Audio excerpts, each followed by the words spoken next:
Bismillahirrahmanirrahim. Elhamdülillahi Rabbil alemin. Vessalatu vesselamu ala eşrefil enbiyayı vel murselin. Nebiyyina Muhammedin ve ala alihi ve ashabihi ecma'in. Rabbi şrahli sadri ve yessirli emri. Vahlul ugdeten min lisani yefkahu kavli. Allahümme allimna ma yenfa'una.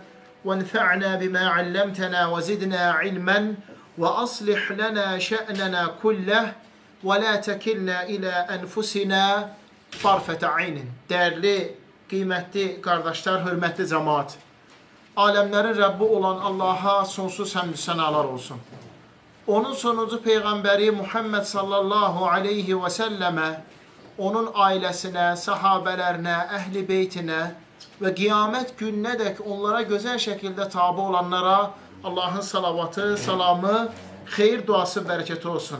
Aziz kardeşler, Allah Teala'nın müvəffəqiyyəti, onun yardımı ve köməkliyi ile büyük hadis alimi Hafiz El-Nevavi rahimahullah'ın El-Erba'un fi Mebanil İslami ve Kavaidil Ahkam, İslam'ın esaslarından ve hükümlerin qaydalarından bəhs edən məşhur 40 hədis kitabını oxumağa devam edirik. Bizler sizlerle 24. hədisi oxuyuruq. Əbu Zər radiyallahu anhunun Allah Resulü Muhammed sallallahu aleyhi ve sellemlə Allah Resulü Muhammed sallallahu aleyhi ve sellemində uca Allah azze ve celle'den rivayet etmiş olduğu qudsi hədis. Allah Teala bu hadiste deyir: Ya ibadi inni harramtu zulme ala nefsi fecealtuhu beynekum muharramen fela tezalemu. Ey benim kullarım, hakikaten de ben zulmü özüme haram ettim. Onu sizin aranızda da haram ettim. Eleyse birbirinize zulüm etmeyin. Bizler bu ifadenin, şerhin, izahın geçen 2 dersimizde öğrendik. Allah Resulü sallallahu aleyhi ve sellem hadisin ardında söyleyir ki: Ya ibadi kullukum dallun illa men hedeytuhu festehduni ehdikum. Ey benim kullarım, benim hidayet ettiklerimden başka hamınız zəlalət içərisindəsiniz. Elə isə məndən sizi hidayət etməmi istəyin, mən də sizi hidayət edim. Ya ibadi kullukum cai'un illa men at'amtuhu festad'umuni ut'imkum. Ey mənim qullarım, mənim yedirdiklərimdən başqa sizin hamınız açsınız. Məndən sizi yedirməmi istəyin, mən də sizi yedizdirim. Ya ibadi kullukum arrin illa men kesavtuhu festeksuni eksukum. Ey mənim qullarım, mənim geyindirdiklərimdən başqa sizin hamınız üryansınız, lütsünüz. Elə isə məndən sizi geyindirməyimi istəyin, mən də sizi geyindirim. Ya ibadi innekum tuhti'une bil-leyli ven-nehar وَأَنَا أَغْفِرُ الذُّنُوبَ جَمِيعًا فَاسْتَغْفِرُونِي أَغْفِرْ لَكُمْ. Ey mənim qullarım, sizler gece ve gündüz günahlar edirsiniz. Mən də günahları bağışlayıp əffedənəm. Elə isə məndən sizi bağışlamağımı istəyin, mən də sizi bağışlayım. Ya ibadi innekum len tebluğu darri fetedurruni وَلَنْ تَبْلُغُوا نَفْعِ فَتَنْفَعُونِ. Ey mənim qullarım, siz mənə əsla və əsla zərər toxundura bilməzsiniz. Sizin toxundurduğunuz zərər mənə çatmaz. Siz mənə fayda, xeyir də verə bilməzsiniz. Sizin faydanız, xeyriniz mənə çatmaz. Ya ibadi لو أن أولكم وآخركم وإنسكم وجنكم كانوا على أتقى قلب رجل واحد منكم ما زاد ذلك في ملكي شيئا. Ey mənim qullarım, sizin əvvəlinciləriniz və axırıncılarınız insanlarınız ve cinleriniz içerinizdeki en təqvalı insanın qəlbi kimi olsa belə bu mənim mülkümdə heç nəyi artırmaz.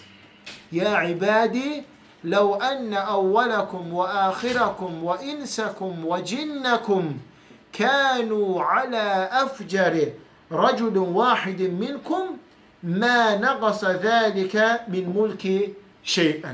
Ey mənim qullarım, sizin əvvəlinciləriniz və axırıncılarınız, insanlarınız və cinləriniz aranızdakı ən günahkar şəxs kimi olsa belə bu mənim mülkümdən heç nəyi əks etməz. Ya ibadi, ləv ənə əvvələkum və əxirəkum və insəkum və cinnəkum qamu fi sa'idin vahidin fəsəəluni fəə'taytu kullə insanin məsələtəhu mə nəqasa zəlikə mimmə indi illə kəmə yənqusul mixyatu izə udxiləl bəhra.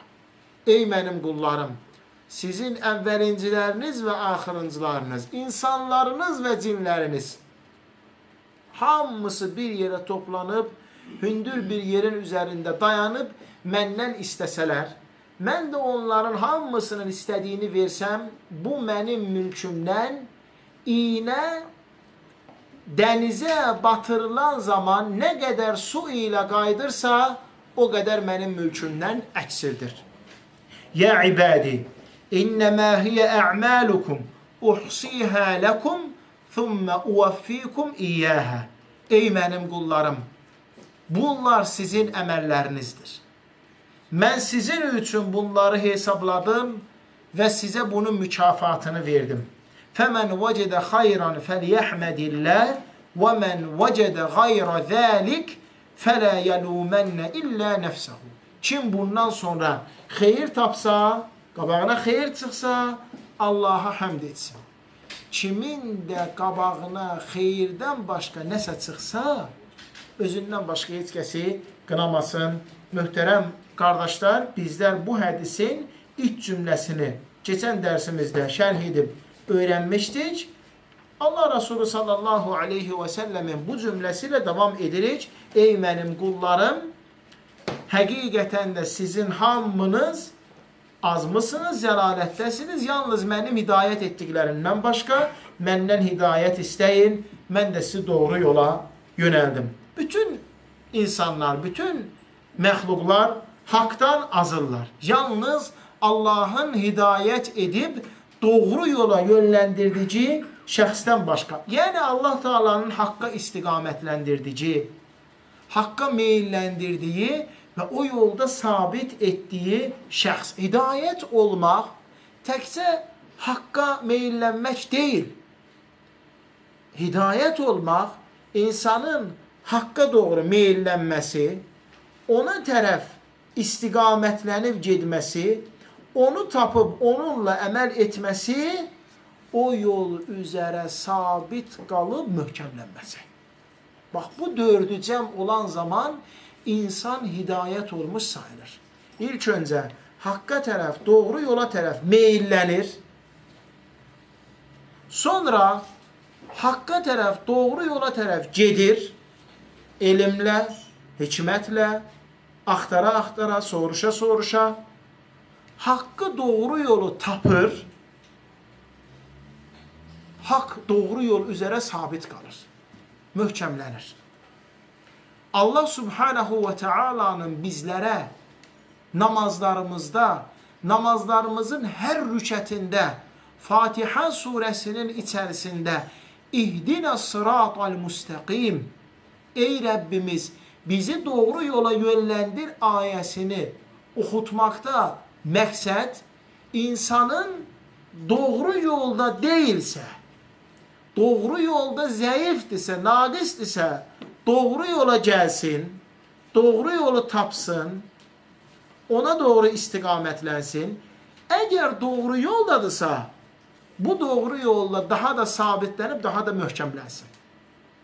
Ona görə Allah Subhanahu taala bizə bu ayəni namazlarımızın hər rükətində oxudur. Allah hidayət vermiş şəxs, Allahın hidayət verdiyi kəs məhz bu kəsdir. Doğru yola meyillənir, onu tapır, onunla əməl edir, o yolda sabit qalıb, möhkəmlənir. Allah subhanahu və teala'nın insanları hidayət etməsi olmasaydı, o elçiləri göndərməzdi, kitabları nazil etməzdi. Allah Teala elçiləri ona görə göndərdi ki, kitabları ona görə nazil etdi ki, insanlar haqqı tapsınlar, öyrənsinlər, onunla maraqlansınlar, onunla əməl etsinlər, haqq üzərində sabit, möhkəm qalsınlar. Əgər Qur'an və sünnə olmasaydı, həmçinin digər kitablar və elçilər olmasaydı, insanlar elə zəlalət içərisində qalardılar. Allah Teala öz hidayəti, öz rəhməti, öz fəziləti ilə insanları doğru yola yönləndirdi, istiqamətləndirdi, müvəffəq etdi, onları orada sabit etdi. Uca Allah Rasulü, Halili Muhammed sallallahu aleyhi ve sellem hakkında deyir ki وَمَا كُنْتَ تَدْرِي مَا الْكِتَابُ وَلَا الْاِيمَانِ Sen bundan qabaq kitab nədir, iman nədir bilmirdin. Sənə öyrədilməmişdən qabaq, haqq sənə gəlib yetişməmişdən qabaq, sən bilmirdin iman nədir, kitab nədir. Onu məhz aləmləri Rəbbi olan Uca Allah öyrətdi. Duha surəsində Allah subhanahu ve teala buyurur ki وَوَجَدَكَ ضَالًّا فَهَدَى O səni çaşqınlıq içərisində, zəlalət üzərə olarkən tapdı və sənə hidayət verdi. Səni haqqa doğru yola yönləndirdi. Hidayət iki qismdir. Ən birinci irşad hidayəti, yəni bəyan edib açıqlamaq. Bu hamıya aiddir. Hamı insanları hidayət edə bilər, yəni onları doğru yola istiqamətləndirə bilər. Ona yaxşı şeyləri tövsiyə edib, pis şeylərdən çəkindirə bilər. Ona mürşid eləyə bilər. Yəni ona doğru yolu bəyan edib, açıqlayıb istiqamətləndirə bilər. Allah subhanahu və teala insanların hamısını məhz bu şəkildə elçilərlə və onların yolunda olan şəxslər ilə hidayət edir. Onlara doğru yola istiqamətləndirir. Düzü, yanlışı, halalı, haramı açıqlayıb izah edir. Uca Allah buyurur: فَإِمَّا يَأْتِيَنَّكُمْ مِنِّي هُدًا فَمَنْ تَبِعَ هُدَايَ فَلَا خَوْفٌ عَلَيْهِمْ وَلَا هُمْ يَحْزَنُونَ Həqiqətən də sizlərə biz tərəfdən doğru yolu göstərən elçi, hidayət edən şəxs gəldi. Kim o hidayət edən, doğru yolu göstərən şəxsə tabi olsa, ona nə bir qorxu, nə də bir hüzün olar. Nə bir qorxu, nə də bir hüzün olar. Allah Subhanahu taala başqa ayədə buyurur ki: "Fəmən təbi'a hudaya fələ yadillu və la yəşqa." Kim bizim doğru yol göstərən şəxsə tabi olsa elçimizə, nə azar, nə də bədbəxt olar. Nə azar, nə də bədbəxt olar. Bəs nə olar? Hidayət edib xoşbəxt olar. Hidayət olar və xoşbəxt olar. Allah Teala buyurur: "Və əmmə Səmudə fəhədeynəhum." Səmud qövmünü biz hidayət etdik. Yəni onlara doğru yolu göstərən elçi göndərdik. Salih əleyhissalamı. Fəstəhabbul əmə aləl hudə. Amma onlar hidayət qala zəlaləti seçdilər. Hidayət, doğru yol qala zəlaləti seçdilər. Yəni Allah Teala bütün qövmləri, bütün insanları imana çağırmaq üçün, onları hidayət, doğru yola yönləndirmək üçün elçilər göndərmiş və kitablar nazil etmişdir. Əksər insanlar bu haqqı, bu hidayəti qəbul etməmiş, zəlalət, batıl üzərində qalmışdır. Lakin Allahın hidayətini istədiyi şəxslər, Allahın rəhm elədiyi şəxslər hidayət olmuşdur. Demək, qardaşlarım, bu birinci. Bəyan edib açıqlamaq, doğru yolu göstərmək, irşad etmək hidayəti. İkinci isə xüsusi hidayət, yəni qəbul olub müvəffəq olmaq. Qəbul olub müvəffəq olmaq, bu da ancaq və ancaq iman əhlinə aiddir. Allah Teala buyurur: "Kullukum dallun illə men hedeytuhu." Sizin hamınız zəlalət içərisindəydiniz, yalnız mənim hidayət etdiklərimdən başqa. Bu xüsusi hidayət yalnız aləmlərin Rəbbi olan uca Allaha aiddir. Müvəffəq olmaq hidayəti.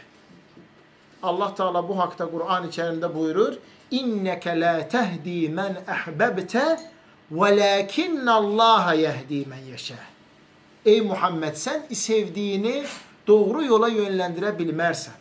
Həqiqətən Allahdır doğru yola yönləndirən. Rasul sallallahu aleyhi və səlləm əmsi Əbu Talibə ölüm gələn zaman gəlir onun yanına. Ey əmi, la ilahə illallah de, Allah yanında sənin üçün şəfaətçi ola bilim. Bu zaman onun yanında iki pis dostu var idi. Biri Əbu Cəhil, biri də bir başqası. Əbu Talibə deyirlər ki, sən baba dədənin dinin qoyub İslam'a gələsən, Rasul sallallahu aleyhi və səlləm yenə təkrar edir. Ey əmi, la ilahə illallah de, sənin üçün Allah yanında şəfaətçi ola bilir. Əbu Cəhil və o pis dost yenə təkrar edir. Sən Abdülmuttalibin, babalarımızın dinin qoyub İslam'a gələsən, Əbu Talib la ilahə illallah deməkdən imtina edir. Qəbul eləmir. Bu zaman Rasul sallallahu aleyhi və səlləm deyir ki, ey əmi, nə qədər ki Allah Teala tərəfindən mənə qadağa gəlməyib, sənin üçün bağışlanma istəyəcəm. Bu vaxt uca Allah ayə nazil edir. Mə kənə lin-nəbiyyi vəl-ləzīnə əmənu ən yəstəğfiru lil-müşrikinə vələv kənu uli qurbə. Peyğəmbərə və onunla bərabər iman gətirənlərə yaraşmaz ki, Allaha şərik qoşub o şəkildə ölən şəxs üçün Allahdan bağışlanma istəsin. Hətta yaxın qohum əqrabası olsa belə. Sonra uca Allah buyurur: İnnəkə lə təhdi mən əhbəbtə və ləkinnallaha yəhdi mən yeşə. Sən istədiyini hidayətə çatdıra bilmərsən, Allahdır istədiyini hidayətə çatdırar. Demək qardaşlarım, hidayətin bu növü yalnız aləmlərin Rəbbi olan uca Allaha məxsusdur. Müvəffəq olmaq hidayəti, qəbul olmaq hidayəti. Birinci isə bütün insanlara, elm əhlinə, dəvətçilərə, müəllimlərə, alimlərə, rasullara hamısına aid idi. Təbliğ edib doğru yola istiqamətləndirmək hidayəti. Rasul sallallahu aleyhi və səlləm çox çalışırdı ki, qövmi hidayət olsun. Allah Teala buyurur ki, Mə kənə Muhammedun əbə əhədin min ricalikum və lakin Rasulallahi və xatəmən nəbiyyin. Muhammed aranızdakı kişilərdən heç kimin atası deyil, lakin o Allahın Rasulü, Peyğəmbərlərin sonuncusudur. Çox çalışırdı ki, insanlar hidayət olsunlar. Hətta Allah Subhanahu və Teala buyurur ki, onun haqqında Azizun aleyhi mə anittum. Onu hüzünləndirirdi sizin bu zəlalətdə, bu sapqınlıqlarda qalmağınız. Harisun aleykum. Çalışırdı, həris idi ki, siz hidayət olasınız. Və bil müminинə raufur rahim. Möminlərə qarşı isə rəhimli idi, yumşaq idi. Çox çalışırdı, dəyərli qardaşlarım. Hətta Allah Subhanahu taala ayə nazil edir. Ləalləkə bəxi'un nəfsəkə əllə yəkunu mu'minin. Onlar inanmırlar deyə sən indi özü həlak eləyəsən. Onlar inanmırlar deyə sən özü həlak eləyəsən. Çox çalışırlar. Yəni, təkcə Muhammed s.ə.v yox, Nuh aleyhissalam 1000 ildən 50 il az dəvət aparıb. 950 il dəvət aparıb. Gecə və gündüz dəvət aparıb. Hətta onlar qulaqlarını tutanda Nuh aleyhissalam əl işarələri ilə dəvət aparırmış. 950 il. Çox az sayda insan müvəffəq ola bilir. Qəbul edir. Yəni, bax, bu hidayətin ikinci növü budur. Birinci növü 950 il doğru yola çatdırmaq, təbliğ eləmək, başa salmaq. İkinci növü isə o hidayətin qəbul tapması, insanların müvəffəq olması. Hətta övladı və zövcəsi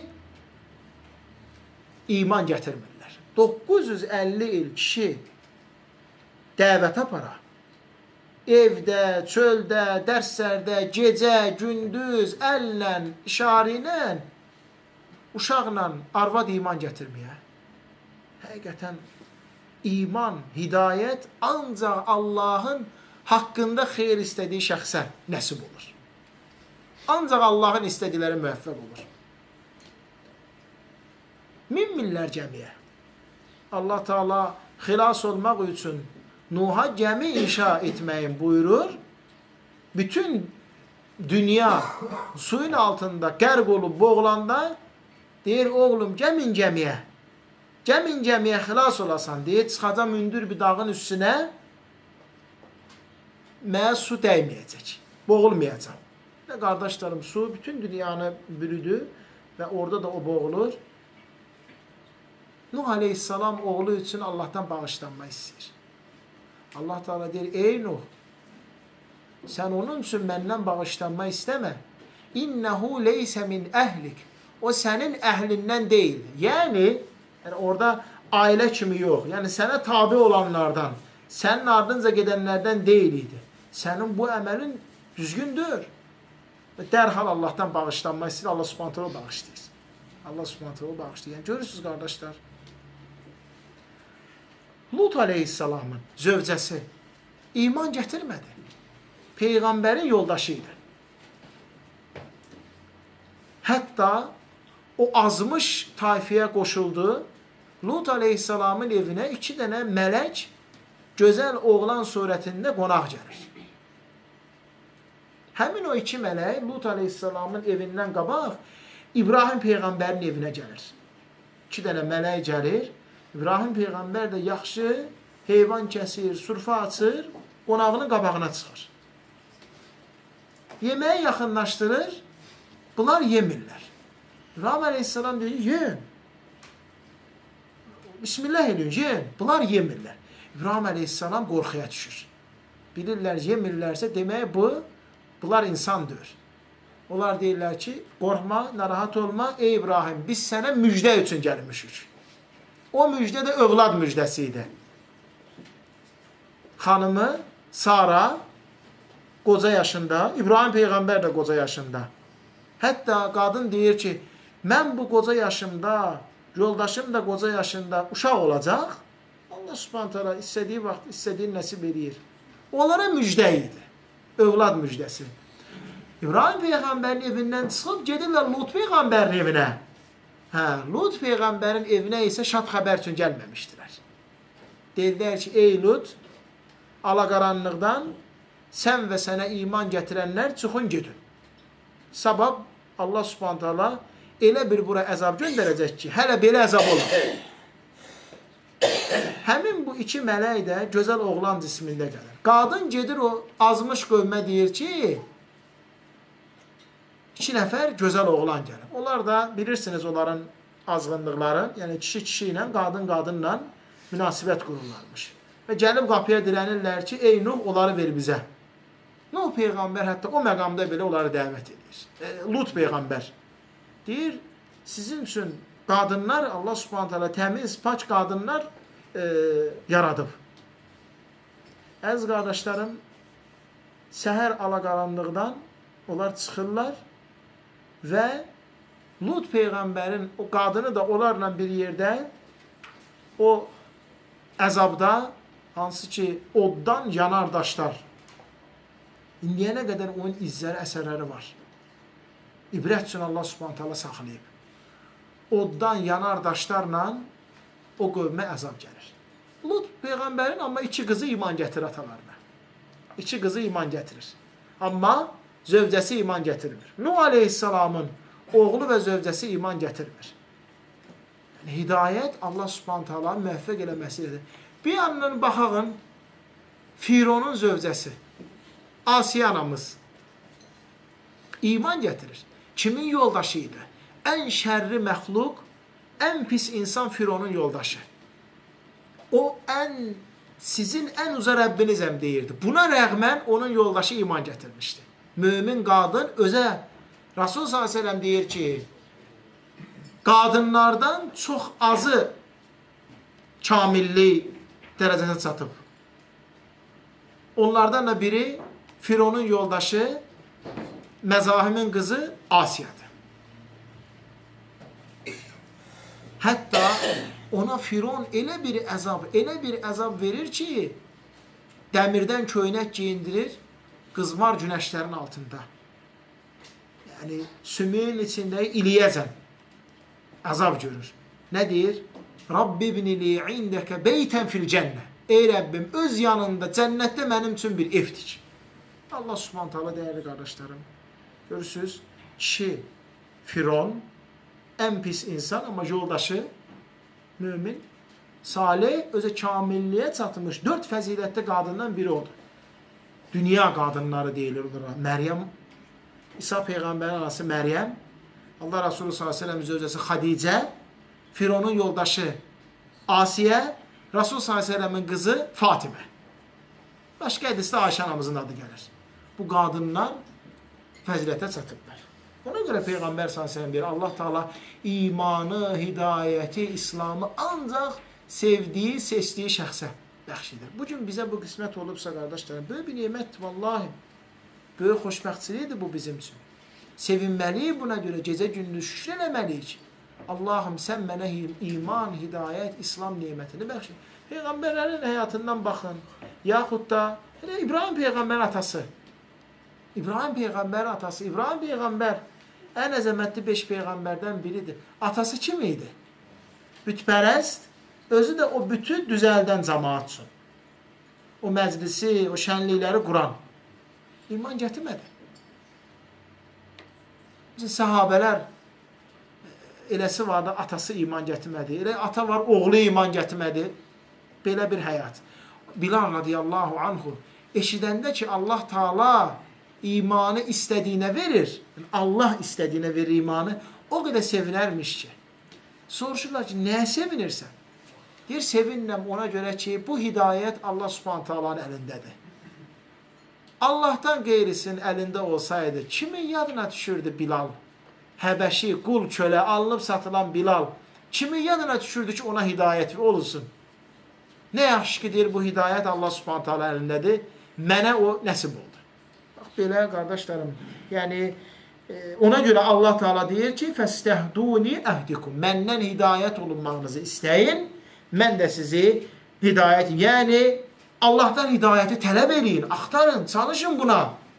Ey zəif adam, ey zəlalət yolda olan adam, Allahdan hidayəti istə. Allahum məhdini, Allahum mənə hidayət ver.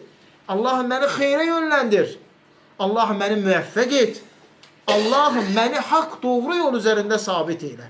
Daima bu duanı etmək ki, Allah Teala sənə hidayət versin. Bizim çoxumuzun xoşumuz gəlmir, Allah sənə hidayət versin. Amma çox gözəl duadır, qardaşlarım. Bir-birimizə bu duanı etməliyik. Allah sənə hidayət versin. Yəni, Allah səni xeyrə yönləndirsin, onu tapmağa müvəffəq eləsin, o yolda səni sabit möhkəm eləsin. Əgər o yoldasansa, ya belə deyə, əgər o yolda deyilsənsə, Allah subhanahu ta'ala səni yönləndirəcək. O yoldasansa, Allah Teala səni daha da sabit, möhkəm edəcəkdir. Vitr namazında qunut duası. Hər Ramazan oxuyuruq. Əslində bu hər vitr namazında ilin 12 ayını oxunmalıdır. Resul s.ə.v Həsən radiyallahu anh'a öyrədib. Allahum məhdini fi mən hədeyt. Allahım hidayət verdiğin şəxslər arasında mənə də hidayət ver. Peyğəmbər s.ə.v bu duanı eləyərmiş vitr namazında. Allahım hidayət verdiğin şəxslər arasında mənə də hidayət ver. Allahdan hidayət istəmək, dəyərli qardaşlarım, kim səmimi qəlbdən, rəğbətlə, istəklə, Allaha dönərək Allahdan hidayət etsə, istəsə Allah Teala onu hidayət edəcəkdir və Allah subhanahu ta'ala ona gözəl həyatı, bu imanı, bu İslamı nəsib edib müvəffəq edəcəkdir. Bu hədisin bu cümləsi, bu kəlmələri bizə Allahdan hidayət istəməyimizi buyurur. Ey insanlar, siz zəlalətdəsiniz. Düz nədir, yanlış nədir, bilmirsiniz, halalı, haramı bilmirsiniz. Sizi mən hidayət edirəm, sizi doğru yola mən yönləndirirəm. Nə düzdür, nə səhvdir, mənim hesabıma bilirsiniz. Elə isə məndən hidayət istəyin, mən də sizi hidayət edim. Hidayət də iki növdür. Bir bəyan edib irşad eləmə hidayəti, bir də Allahın müvəffəq etməsi və Allahın o insanın hidayət olmağın qəbul etməsin. Bu qədər inşallah. Vaxtımız gec olduğu üçün bu əzəmətli hədisi cümlə-cümlə götürürük. Allah subhanahu ve teala bizləri eşidib, başa düşüb, faydalanan, ən doğru yola tabi olan qullarından etsin.